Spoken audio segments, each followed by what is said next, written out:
Olá a todos e todas, pessoal? Espero que vocês estejam bem. Dando continuidade aos nossos debates, de conteúdos, hoje a gente vai falar um pouco sobre sensoriamento remoto, certo? Esse conteúdo encontra-se na página 61 do livro didático de vocês. O que é sensoriamento remoto, Antônio? Sensoriamento, pessoal, sensoriamento, ele bem aqui, fala de sensor, certo? Sensor, Mas o que é um sensoriamento remoto? É uma técnica de obtenção de dados e imagens à distância por meio de instrumentos sem contato com o objeto pesquisado, certo? Mas como assim, Antoniel? Obtenção de dados e imagens à distância por meio de instrumentos sem contato com o objeto pesquisado. Na maioria das vezes, pessoal, essas imagens, esses dados, eles são fornecidos por satélites, como através também de fotografias aéreas, ou seja, os satélites eles ficam no espaço e conferem dados e imagens lá de cima para um conjunto de sistemas, de cientistas geográficos que vão analisar o território que é pesquisado, certo? Assim como as fotografias aéreas, Elas analisam relevos e construções por meio de aviões, por exemplo. Ou seja, nas fotografias aéreas, é os aviões que tiram as fotos lá de cima. Então, a gente poderia, por exemplo, dar um exemplo de algum de vocês que vai andar de avião e aí tiram umas fotos lá de cima de um determinado território e esse território vai ser analisado posteriormente por um conjunto de cientistas, certo?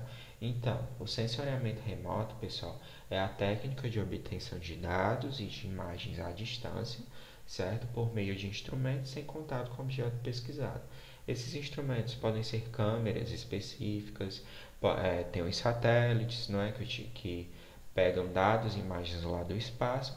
Então, existe aí uma infinidade de instrumentos que vão ser utilizados pelo sensoriamento para analisar determinado objeto, certo? Conforme dito, as fotografias aéreas elas analisam os relevos, e as construções por meio de aviões, por exemplo. O que é, Antônio, nesse terceiro tópico, estereoscopia, Parece um nome aí de algum exame de saúde, Mas a estereoscopia, pessoal, é o processo de fotografia que utiliza duas lentes diferentes, possibilitando uma visão tridimensional, ou seja, consiste em registrar duas vistas de uma cena com as câmeras nas posições correspondentes ao olho esquerdo e direito. Mas em que sentido? Nesse processo aqui de fotografia através da estereoscopia, pessoal, é utilizado duas lentes diferentes, ou seja, uma pessoa que está lá em cima em um avião, ela tira uma foto de um espaço, ela automaticamente pode utilizar duas lentes que vão pegar o espaço em dois sentidos diferentes. Então, por exemplo, se eu estou lá em cima do avião, tirando uma foto de uma rodovia, teoricamente eu vou utilizar duas lentes que vou pegar o fim da rodovia e o início da rodovia. Isso poderia ser um exemplo, certo? E aqui eles dizem, correspondentes ao olho esquerdo e o direito. O olho esquerdo olha uma coisa, da mesma forma que o olho direito olha outro, se a gente for pensar no nosso próprio sistema de visualização, certo? Aqui é um exemplo de estereoscopia. Vocês observam que uma imagem, uma lente captura uma determinada região, enquanto outra lente captura já outra região, outro formato. Do mesmo modo, a estereoscopia ela pode ser representada através do óculos de sol, pessoal, certo? Ou seja, olho direito e olho esquerdo, Aqui vocês observam que aqui o direito, Se a gente for colocar realmente na face. Na posição direita, existe um tipo de visualização, mas na esquerda existe uma visualização totalmente diferente, não é? Então, na estereoscopia é desse jeito, pessoal. Existem duas lentes e dois modos de ver o objeto, de ver o espaço que está sendo analisado, certo? Então, aqui, é o mesmo espaço, mas que visto de duas lentes diferentes, Da mesma forma aqui, o mesmo rapaz, mas de uma lente para outra muda o modo de visualização, Muda a forma de visualização dele. Então, estereoscopia é isso, pessoal. Existem duas lentes e duas formas de visualização do espaço analisado. O sensoriamento através dos satélites, né? Conforme eu falei no início. Existem duas formas de posicionamento dos satélites lá no nosso espaço, né? Existe a posição polar equatorial dos satélites, ou seja, os satélites eles movem-se de acordo com o movimento planetário, né? Na posição polar, né? Que fica ali na região norte, e equatorial, porque fica sempre na posição da linha do Equador, né? Que corta o nosso globo terrestre. Os satélites eles se movem de acordo com o movimento planetário, ou seja, do mesmo modo que o planeta ele vai girando e vai girando e vai girando todos os dias, esses satélites, tanto polar e equatorial, eles vão se movendo do mesmo jeito. Ou seja, o planeta gira e os satélites, tanto polar e equatorial, eles também se movem, né? Ou seja, eles acompanham o movimento do planeta. Já os satélites da órbita geoestacionária, esse nome aqui estacionário indica uma coisa que está estagnada, não é? Ou seja, os satélites acompanham o movimento da Terra posicionados no mesmo ponto. Não é? Os satélites da órbita geoestacionária, eles ficam no mesmo ponto específico de onde eles foram colocados, né? De onde eles foram lançados. Ou seja, o movimento da Terra ele permanece, né, girando, girando, girando dia após dia, mas os satélites da órbita geoestacionária eles ficam posicionados no mesmo ponto, ou seja, eles não se movem. Eles analisam o movimento da Terra em o mesmo ponto. Então, no sentido dos satélites polar e equatorial, eles se movem de acordo com o movimento planetário. Já os satélites da órbita geoestacionária, os satélites acompanham o movimento da Terra posicionados no mesmo ponto, ou seja, sem se movimentar, certo? Aí está aqui, pessoal, exemplo de satélite polar equatorial e geoestacionário. Aqui a órbita dos satélites artificiais. Aqui a gente tem o satélite polar, né, que fica sempre aqui na região norte, e o equatorial, conforme eu disse, que fica na região da linha do Equador. Aí, ou seja, no mesmo sentido que a Terra ela vai se movendo, esses satélites eles também se movem, certo? Ou seja, eles não ficam parados, eles se movem de acordo com o movimento da Terra. Novamente falando, satélite em posição equatorial que fica além do Equador e polar porque fica sempre aqui na região polar, de cima, região norte, certo? Aqui já é o modelo geoestacionário, certo? Então, enquanto o planeta ele fica aqui girando e girando, o satélite ele fica parado no mesmo canto, certo? Ele fica parado na sua mesma posição, ele não se move da mesma forma que os satélites polar e equatorial, certo? Ou seja, no modelo geoestacionário, o satélite ele fica na mesma posição, enquanto o planeta ele gira seguindo o seu movimento normal dia após dia. Formas de utilização do sensoriamento remoto. O sensoriamento remoto ele pode ser aplicado nas áreas científicas, sociais e militares. Como vocês acham que isso ocorre, pessoal? Nas áreas científicas, a gente poderia pensar um conjunto de cientistas que decidem analisar um determinado espaço geográfico. Então, por exemplo, vamos pegar os satélites que estão lá no espaço e vamos analisar a região da Amazônia, não é? Aí os cientistas, o que é que os cientistas fazem nesse caso nas áreas científicas? Eles vão analisar a Amazônia no quesito de observar como é que está o nível de desmatamento e de queimadas, certo? Então a ciência, pessoal, né? Os cientistas eles vão acabar aqui intervindo de alguma forma nesse problema, né? Ou seja, os satélites eles dão as imagens, né, ali da região da Amazônia e aí os cientistas vão analisar e vão propor resoluções para os problemas daquela região. Então, isso daqui pode ser sim uma das formas de aplicação do sensoriamento remoto nas áreas científicas. Sociais, como é que vocês acreditam que o sensoriamento ela pode se aplicar nas áreas sociais? A gente poderia pensar as aeronaves, né, conforme a gente falou lá no início, os aviões voando em determinadas regiões de uma cidade, analisar, por exemplo, o nível de desigualdade, não é, pessoal?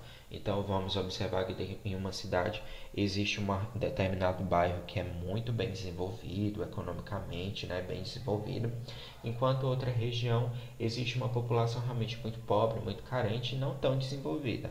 Então, nesse quesito, o sensoriamento remoto na área social poderia ser sim uma das formas de utilização, ou seja, captar imagens de bairros, né, de cidades e a partir disso se analisar como é que andam os bairros, né? Quais são os níveis de desenvolvimento e de desigualdade entre os bairros. Então, na área social, a gente poderia pensar nesse caso, certo? E militares, claro, né? Porque os satélites e o sensoriamento remoto, de modo geral, podem ser utilizados no sentido militar, numa forma de, por exemplo, de uma guerra, não é? Os militares podem utilizar as imagens no sentido de dar um avanço, não é? No sentido de guerra com outras populações. Não é? Então, militares, as imagens captadas através de sensoriamento remoto acabam que facilitando, não é? Os avanços, não é? E os ataques militares em casos de guerras, por exemplo. Né? Espero que vocês estejam entendendo. E o sensoriamento, pessoal, a imagem de satélite, também serve para analisar os níveis de poluição e liberação de gases na atmosfera. Né? Consultem na página 62, certo? Desse modo, pode ser analisado por geoprocessamento, que nada mais é do que um processamento de mapas e informações de um determinado espaço geográfico. Ou seja, o sensoriamento, né, as imagens de satélite, elas podem analisar os níveis de poluição e liberação de gases na atmosfera. Ou seja, podem ser utilizados, pessoal, nas áreas científicas, certo? Conforme falado anteriormente. E como é que isso é analisado, Antônio? Como é que essas imagens de satélite elas são analisadas? Pessoal, é por geoprocessamento, certo? Ou seja, processamento geográfico, que nada mais é do que um processamento de mapas e informações de determinado espaço geográfico. Ou seja, existem cientistas geográficos que vão pegar essas imagens e vão analisar essas imagens, certo?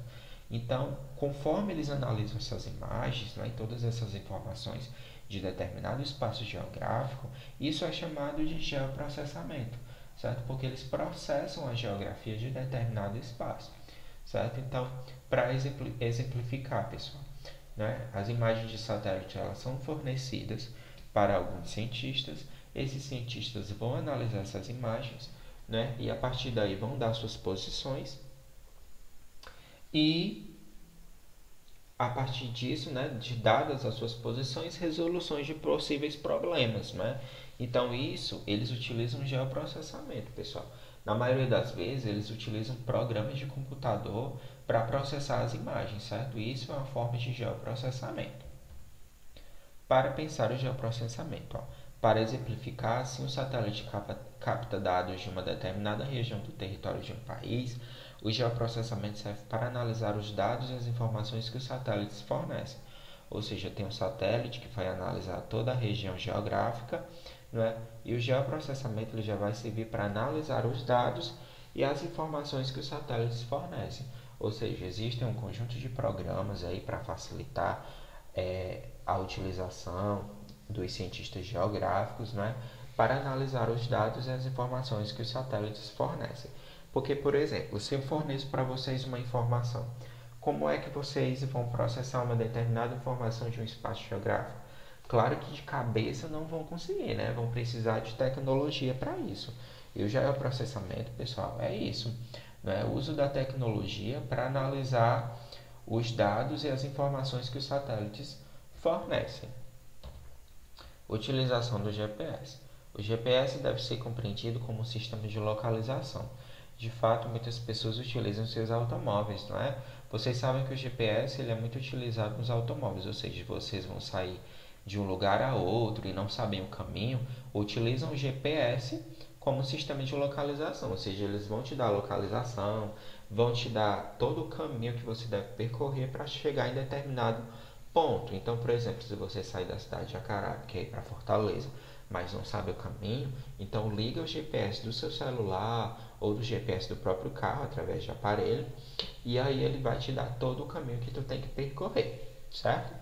Porém, os GPS também servem para identificar a previsão do tempo, pessoal, certo? Ele não serve somente para dar para a gente caminho, né, território por onde a gente deve ir ou por onde a gente deve não ir, certo? O GPS ele não serve só para isso.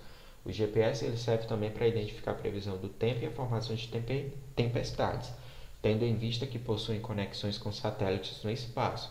Logo, os satélites fornecem imagem digitalizada para o sistema de GPS terrestre, ou seja, os satélites, né, ficam lá no espaço e eles fornecem imagens para os sistemas de GPS terrestre, e isso acaba que facilitando, né, pessoal? E a gente observa que possuem conexões com satélites no espaço, ou seja, o GPS possui conexões com os satélites no espaço, certo, pessoal? E o satélite e o GPS, desculpa, ele não serve apenas para dar uma localização de uma pessoa ou de dar um percurso que ela tem que seguir, mas serve também para identificar a previsão do tempo e a formação de tempestades. Ó, aqui é um exemplo de sistema de GPS. Ó. Os satélites eles ficam lá no espaço, né? Ó, e o sistema de GPS fornece informações que servem para orientações dos aviões, navios e automóveis, por exemplo. Ó. Os satélites eles ficam no espaço e fornecem sistemas de orientações para os aviões, os carros aqui na Terra, né? E os navios, certo, pessoal? Isso é um tipo de exemplo de utilização do GPS, certo? Porque, Antônio, os aviões, pessoal, eles voam através de sistemas de GPS, certo? Ou seja, lá dentro da cabine de um avião, o piloto tem todo um sistema que vai guiar por onde ele deve ir, certo? Existe todo um percurso pronto. E para isso é necessário o GPS. Do mesmo modo é o carro, né? Para a gente ir de um lugar a outro, a gente precisa saber da onde a gente está saindo e para onde a gente está indo, né? E por onde a gente vai. Então o GPS ele serve como sistema de localização também para os navios, certo? Espero que tenham gostado. Em caso de dúvidas, me contate no meu WhatsApp Classroom. Cuidem-se, viu, pessoal? E um abraço.